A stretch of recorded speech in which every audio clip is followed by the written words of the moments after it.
You did tweet. I saw you tweeted a little hot dog Chicago flag sweater. What'd you think of that design? That was nice. I liked it. Yeah. It was almost like the drive-in thing. Yeah, it's a graffiti artist we have who makes designs. It's fire. So we're just waiting. We've already said it very clearly for Barstool Sportsbook. Illinois is the next state, and we're waiting on the official dates. But I plan on being there soon, very soon. What, are you going to come for a couple weeks, or what's your plan? Yeah, well, we got to get the exact date, right? So I'll be there when we launch, and then we'll look at March Madness. I probably will be there for that, but we need the dates. We're just waiting on the dates. Action. Welcome back to the Beef House, Volume 15. I'm your host, Carl, and this time we got a little change of pace. We have good news from Dave Portnoy. Let's soak it in. Penn National coming to Illinois. That's great fucking news. Expect big stuff out of us, March Madness, live stream, all that shit. But this is a Beef House, and it wouldn't be right if it didn't start with somebody shitting on Barstool Chicago. So let's take it away to Pink Whitney. He had some shit to say to White Sox Dave again. I'm not worried about White Sox Dave, dude. The guy's got he's got hair up to his eyeballs on his chin. He just is Dave. Like, I've actually grown to love him, but still, I know that I can shut him up. You're talking about chin. You got a gaping asshole on your chin. You look like you got a fucking asshole on your face. Dave, you look like a fucking turtle. How about that? You look like an absolute turtle that's barely out of his shell. You got the hoodie on, and you're just a turtle, and you're just waiting to go back in the shell when the White Sox get eliminated from the playoffs. Turtle Win Dave. the World Series. Turtle White Sox Dave. You look like an old turtle. You look like one of those turtles that were born 350 years ago. If a turtle tried to chew gum doing a fucking interview like you, I'd rather look like a as turtle stupid as you did. than look like I have a Peter Griffin chin. You pigeon. You pigeon, yeah, to use my line, Get him off Dave, the fucking thing. Get him off the mic. Get him out of here. I'm a turtle. Get him out of here. Turtle. Get him out of here. I know he's a pro hockey player, or was a pro hockey player, and he's going to like run on the point on the power play or whatever your fucking skill was, Whitney. You're much better at talking shit. You're much better at putting White Sox Dave in his place. For that full interview, please go to Redline Radio, out every Thursday morning. That's our bread and butter podcast. A lot of people have said it's gotten significantly better since Sirius Radio for Barstool Chicago is closed down. So let's talk about this for a second. We'd like to welcome Gale Street Inn, a new partner from Jefferson Park, the best ribs in Chicago, to Redline Radio. They're a great fucking partner. We had a team dinner up there this week. What does it mean when we get together for a team dinner? Let's talk about White Sox Dave's beard. Can we get a couple pictures, some imagery here?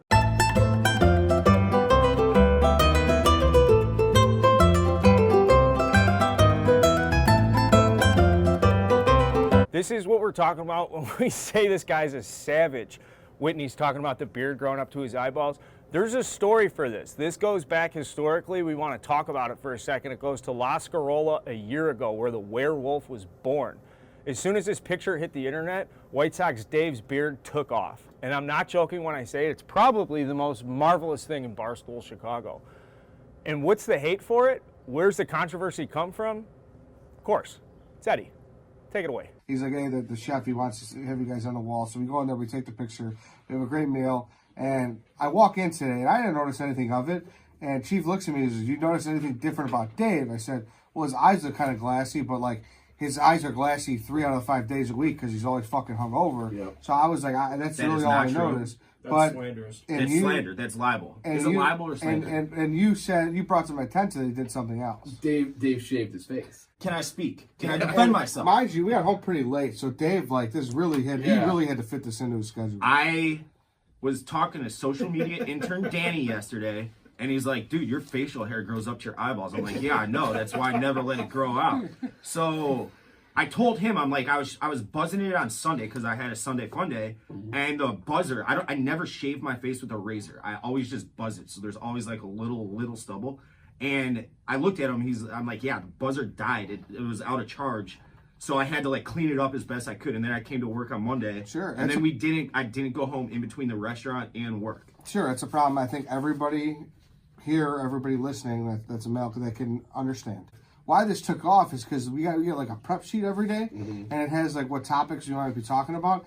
And the picture of the side-by-side, like, I made me fucking bullshit. Lose it. I mean, the shit we make a big deal about in this office is pretty fucking funny. Now, if you were sitting in White Sox Dave's chair, though, wouldn't you want to exact some revenge on Eddie? I mean, this is a guy, some call him Red Ed, some say he's a dictator. Can he be late for his own snake drafts? There's a penalty for Dave. Is there a penalty for Ed? All right, so it's 12:04. Draft was supposed to start at noon. Yeah, it's supposed to start at noon. That's how we do the drafts. Ed sets the time, sends out a text the night before. We're doing it at noon. He's been a stickler historically on starting on time. I had to forfeit 2 picks. When he was late earlier in snake draft history, snake draft 23-24, ask Richie Weber, Dave had 2 forfeits. He had to forfeit 2 rounds. One set of rules for everybody else, another set of rules for Ed. That's the dictator way. I had to abandon my car. It's one of those fucking ones that's there. Yeah. It's just abandoned. I had to use my roommate's car. Okay. So it was a real deal. I understand. And I think you guys should stop now because if you keep going, you could be looked at as anti-handicap. You know, I've played in the charity hockey game with this guy with no legs. Shout out Josh Balls. He was never good guy. Great guy. You've met him. Yeah, good guy. He shows up on time to things. I know. I ran the marathon with people that finished it that didn't have legs. If you would have taken my picks away, I would have accepted it. I would have accepted it. This is like this is like when Stalin was like, well, if you guys would have taken away my share of food while you're starving, I would have accepted it. I mean, it's funny how that works, though. You're a little late for Ed. He kind of takes your picks away. No, there's no punishment for Ed. But maybe Eddie earned some good grace with the big man upstairs. That's what you get when you go to Tefano's for Ash Wednesday. This is a fucking classic. Roll the tape. Alleluia, cantiamo che con Cristo noi andiamo, che tu sei Salvatore, incarnato per noi Redentore. O benigno Signore, che bello peccatore, tuo sangue hai versato, fa sentire quanto ne è costato. Alleluia. So you need to go to confession? I don't think so. If you're doing that too, it's a 2 for 1. We'll take that. Who do you like doing the ashes over most? We got Hall, Savard, Wilson. What do you think? That brings out the moment, huh? Oh yeah, I think Hull. Do you think is this the best trade of the year? What is it? You get some ziti, you do some ashes, rub some dirt, you're good. Yeah. But this is what you do. Like you're not going to Olive Garden if they give you ziti, right? Only Tefano's. Oh yeah. See. Only come to Tufano's every year. This is my 25th year of coming here. What did you have? Did you have for dinner? Or did you just? I'm taking dinner Yes. with me. There you go. Tilapia, no meat. There you go. Tilapia, no meat. There you go. You neighborhood guys. Let's stay on food for a second. Let's stay in the neighborhood. White Sox Dave was up in Edison Park. Is that your neck of the woods? My neck of the woods. Tough guys. My territory. Great people up in Edison Park. We wanted to go say hello. Don't cut that. We want to go say hello to our friends at Pizza Boy. White Sox Dave, the Pizza Boy. Show the ring real quick, though. Yeah, show the pizza. Yeah, ring. bad Get boy. ready for 'em. What is that? Like 1 of 3 1. carats? A little tight. Gained a little weight there. That We all COVID. have. Look at that spread. It's perfection. We got the Don in the oven. Dante the Don is going to do his thing. Just make whatever you want. Right, we got the cheese.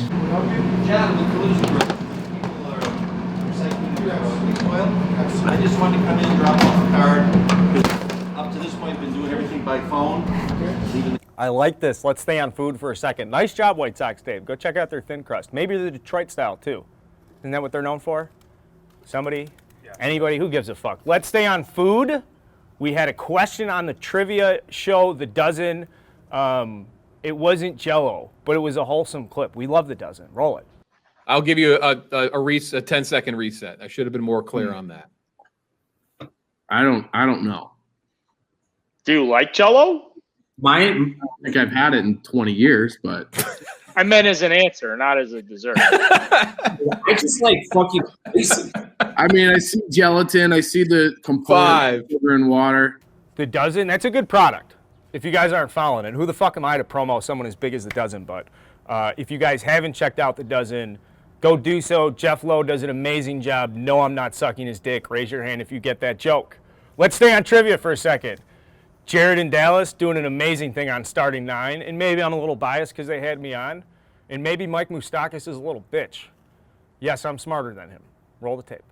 Welcome to Are You Smarter Than a Big Leaguer? Moose, you're fucked. Carl, final answer? I got this one. Use the cheat. Time. You're full of shit, Moose. Ask Moose what category he feels best about. World Series. He's been there twice. I'd prefer if it was 3 times, I'd be more comfortable. I should have been meaner to Mike Moustakis. He plays for the Cincinnati Reds. That's on me. Next time we cross paths, Moose, Did I say it? Next time we cross paths, Moose. That's a fucking tongue twister. Next time we cross paths, Moose, whatever, you're fucked. Okay, let's go back to snake drafts. Probably my favorite thing that comes out of Barstool Chicago. We did dog breeds. The dog walk, snake draft, dog breed draft. Ugh. This one's full. We got to tighten up the script here. We had Chaps on. Talk about an expert. This guy is full of dog stories. It was one of the only working dogs I've ever seen that was a Czechoslovakian Shepherd. This dude's name was Santo. He was 120 pounds. And I used him whenever I was working for presidential security. And we would take, like, if Barack Obama needed to go somewhere, we would do sweeps and shit like that. He did this big event at the Lincoln Center in New York. And it was me, Billy Joel, John Legend, and Bruce Springsteen in a room. And I had Santo with me. Santo's looking for all kinds of, like, he's looking for bombs and stuff like he normally would, and takes a big old fucking dump. Oh my God, what a story. Right there. Like, huge. And Billy Joel looks up from the piano and he's like, what the fuck is that? I can't sing with this. That smells terrible. And I was like, I know, man. I'm sorry. We'll get somebody to pick it up, but I can't do it. I got to keep searching. And he was like, do your job. That is unbelievable. That's an unbelievable story. Awesome. Want to thank Chaps for coming out. I love a great snake draft. I love having an expert on the panel. Obviously, I could sit here, pat myself on the back for winning that snake draft, but that's not who I am. I don't want to gloat. Instead, I'd rather take you into the homes of Barstool Chicago and introduce you to the literal dogs that are behind this office. As a wise man once said, any dogs in the house? Woo, woo, woo. Let's meet the good boys and, well, I guess they're just boys. Let's meet the good boys behind Barstool Chicago. Housekeeping! Housekeeping, you need me fluff pillow? Hey! What's up, buddy? Come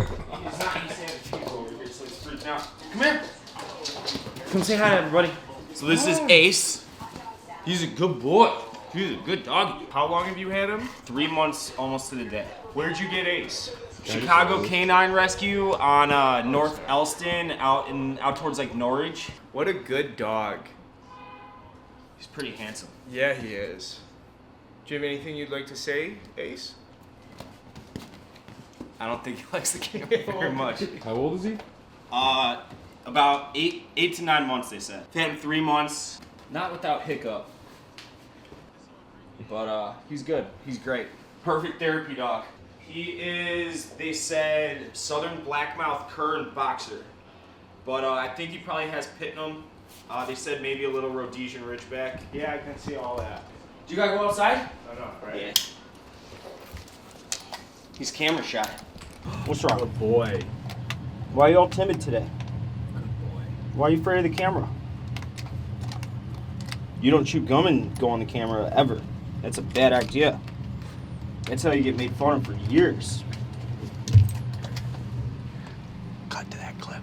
When Ken Rosenthal and like Buster Only and all these guys are like legit tweeting me and everything, and it's like 3,000, 4,000 followers later, here I am, and I'm on CLTV with Walter Payton. You know, Walter Payton's son, so. Go poop. He's scared. What's wrong? These two are absolutely meant for each other. Dave should always have a dog. He's afraid of Tom or the camera, one of the two. We don't like New Yorkers either, do we? That's right. No, we don't. I feel that. Is that cold? No. I mean, yeah. I mean, it's still a little cold.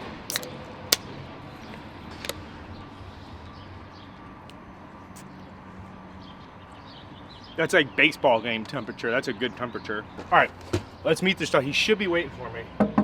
Scotty. He should be. Let's give him a second here. Scotty, what's up, buddy? Scotty. Whoa. Come here, that's Tom. Come here. Hi, buddy. Come here. Say hi. Say hi, everybody. This is Scotty Puppin. He's an American Staffordshire Terrier or something, according to Chaps. I think he's a little bit of a boxer, a little bit of a maybe like houndish or something, pit bullish. Hey, buddy. We'll take him for a little bit of a walk. I'll show you what it's like having Scotty Puppin in the neighborhood. Good boy. What's up? You got a whiff? Especially with all the snow melt. This is the time. There's so many smells right now for this guy. He's been cooped up, hasn't seen grass in forever. I love him so much. It's impossible for me to look at this dog and not get instantly happy. Like, his tail's always wagging. He's very polite. He's a bit of a diva. He and I have that in common for sure. Chief helped me name him. We got him from the shelter and we were driving home. And I called Chief and I was like, hey, so I got the dog. So we were kicking 90s basketball players around. And then I was like, what about Scottie Pippen? And so we settled on Scottie Pippen. And then when I had tweeted out, I'm like, this is my dog, Scottie Pippen. And the first response was like, you're a moron for saying Pippen, not Puppin. And instantly on the spot, I just looked at Mrs. Carl. I was like, it's Puppin, it's not Pippen. We've been saying it's Scottie Puppin. So it was a community effort on naming him. It takes a village to raise this dog and to love this dog. I love you, Scottie Puppin. Guy likes laying in the sun. I can't blame him. It's comfortable out here. It's beautiful. It's almost like he knows it's like he knows it's a photo shoot. Fuck nice. Hi. It's like, what is that? What is that? This is my dog George. He's about a little over 2 years old now. I got him about 2 years ago, almost 2 years ago to the day. He's some kind of American English coon hound, and his mom was a golden retriever. That's what I've been told. And look at that face. Look at him. He's a good boy. Sweet as can be. About 75 pounds. They told me when I got him he'd be between 40 and 50. They lied. He's fucking enormous.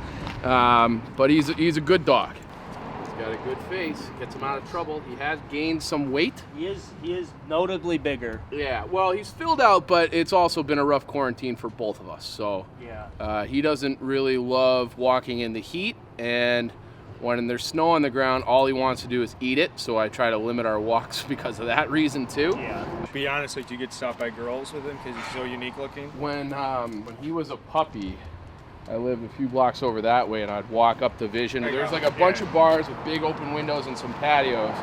And when it first started getting warm, people would rush out of the bar. People would rush out of the bar to be like, "Oh my God, what is this?" And he was a heartbreaker. But I had a girlfriend at the time, so never could take advantage of that. So to date, George has gotten me 0 girls. Yeah, right. I think he's afraid of the camera. George is literally afraid of everything. So loud noises, fireworks. Like if this truck were to start, apparently Tom with the camera, there's a vent in the hallway, and it clicked on by his head one time back in October, and now every time he has to wait for me to like block the heating vent before he'll walk past and go to the door. Puppy phase was hard, I'm not gonna lie. I've never had a hound before. Smarter than any dog I've ever had. It was a challenge, but now 2 years later, he's turned into a great dog. Bye-bye. Come on, George. It's a beautiful thing, a man and his dog. Ace, Dave, Chief, George, myself, and Scotty. You see the different relationships we have. They're great dogs. Great. We have great dogs at Barstool Chicago, I'll tell you that much. Let's go meet Eddie's dog. We're doing the dog segments. We were wondering if you wanted to introduce your dog to Beef House. My dog? Yeah. We just met Ace, Scotty, and George. My dog's dead. When did your dog die? About 5 years ago. Why didn't we do something for it? Or why didn't you bring it up at all in the snake draft? Because he's dead. I did bring it up. Do you want to give a shout out real quick then? Yeah. Shout out Cooper. He was a lot better looking dog than the one that Ken Jack picked for my graphic. He was fucking crazy, but he was, all in all, a pretty good guy. Who would have known Eddie's not a dog guy because his heart was broken so badly as a young man? I think that narrative has to die. A lot of good boys there. You guys have a favorite? Don't answer that. Hey, this is Beef House Volume 15. I'm your host, Carl. Thank you guys very much for tuning in. Please do me a favor. Go subscribe to our YouTube page. Check out all the shit we're pushing out there. Until next time, hey, how you doing? Actually, taking some pictures, getting some nice photography for promotional assets for something to be announced at a later date. freezing our dicks off is what we're really doing. I mean, why not, man? It's his full hard move. Just being a hoodie guy. Like I just do hoodies.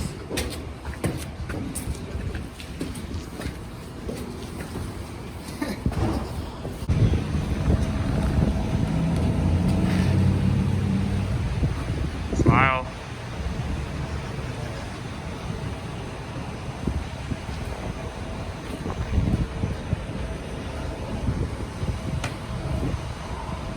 Tank coming? Yeah, 1 second. Hold that? Fuck yeah. Yeah, I gotta get that back. Transfer to Brownline trains at Belmont. Doors closing. Oh, that felt good. All right. That's the coolest thing we did today. Good?